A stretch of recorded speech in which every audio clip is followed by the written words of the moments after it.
গত এক মাসে মধ্যপ্রাচ্য জুড়ে ইসরায়েল ছড়িয়ে দিয়েছে সামরিক প্রতিশোধের আগুন। গাজা, লেবানন, সিরিয়া, ইয়েমেন, কাতার ও তিউনিসিয়ায় হামলা চালিয়েছে IDF।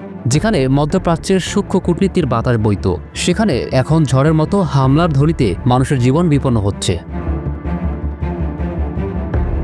ইসরায়েলি বিমান বাহিনী প্রতিদিন আকাশপথে আক্রমণ পরিচালনা করছে গাজার উপর। এবছরের সেপ্টেম্বরে গাজার হাসপাতাল, স্কুল ও আশ্রয়কেন্দ্র সহ বেসামরিক সহস্রাধিক সম্ভাব্য লক্ষ্যেই কয়েক হাজার ধ্বংসস্তূপ তৈরি হয়েছে। ফিলিস্তিনি স্বাস্থ্য মন্ত্রণালয় জানিয়েছে, গত 30 দিনে গাজার অন্তত ৬,২০০ বেসামরিক নিহত এবং ১৫,০০০ আহত। সেপ্টেম্বরের প্রথম সপ্তাহে ইসরায়েলি যুদ্ধবিমান পূর্ব লেবাননের বেক্কা উপত্যকা ও হারমেল এলাকায় বোমা বর্ষণ করে। অন্তত 5 নাগরিক নিহত, আরও প্রায় 10 জন আহত। জাতিসংঘের মধ্যস্থতা চেষ্টার পরেও বোমার গর্জনে লেবাননের আকাশ কেঁপে ওঠে। এ ঘটনাকে দেশটির সরকার সুইসাইডাল সীমা লঙ্ঘনের অভিযোগ তোলে। এই আক্রমণকে আন্তর্জাতিক আইনের পরিপন্থী বলে দাবি করেছে।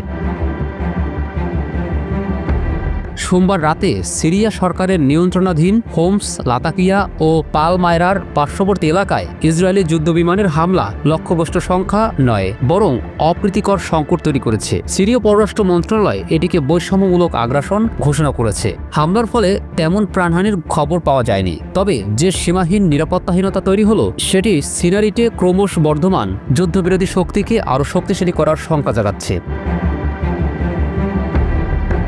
ইসরায়েলি বিমান ইয়েমেনে হুতি বিদ্রোহীদের মিশনকে নিশানা করে, কয়েকজন শীর্ষ নেতা নিহত হয়। এর প্রতিক্রিয়ায় হুতিরা রামন বিমানবন্দরে ড্রোন হামলা চালায়, যেখানে প্রথমবারের মতো হুতি ড্রোন ইসরায়েলের দক্ষিণাঞ্চলীয় বিমানবন্দরে আঘাত করে। এই সংঘাতে ইসরায়েলের বিরুদ্ধে ক্ষেপণাস্ত্র প্রতিরক্ষা উন্নত করতে হয়, যা পুরো মধ্যপ্রাচ্যের নিরাপত্তা পরিস্থিতি জটিল করেছে।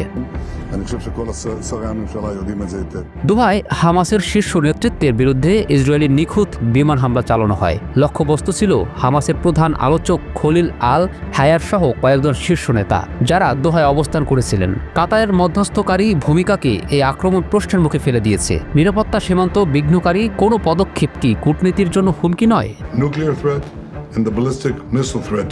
গাজায় ত্রাণ পৌঁছাতে যাওয়া মানবিক ফ্লোটিলার একটি জাহাজ তিউনিসিয়ার বন্দরে ডক করা ছিল। অনেকেই মনে করেছিলেন এখানেই শান্তির জাহাজের যাত্রা শুরু হবে, কিন্তু জাহাজটিও ড্রোন হামলার শিকার হয়। এই বিস্তৃত সামরিক অভিযানের মূল লক্ষ্য বলে মনে হয় ইসরায়েলের শত্রুদের নিরাপদ আশ্রয়কে চিহ্নিত করা, আন্তর্জাতিক মধ্যস্থকারীদের মাধ্যমে যুদ্ধবিরতির সম্ভাবনাকে অকার্যকর করা এবং আঞ্চলিক শক্তি ভারসাম্য পরিবর্তন করে নিজের কৌশলগত সুবিধা বজায় রাখা।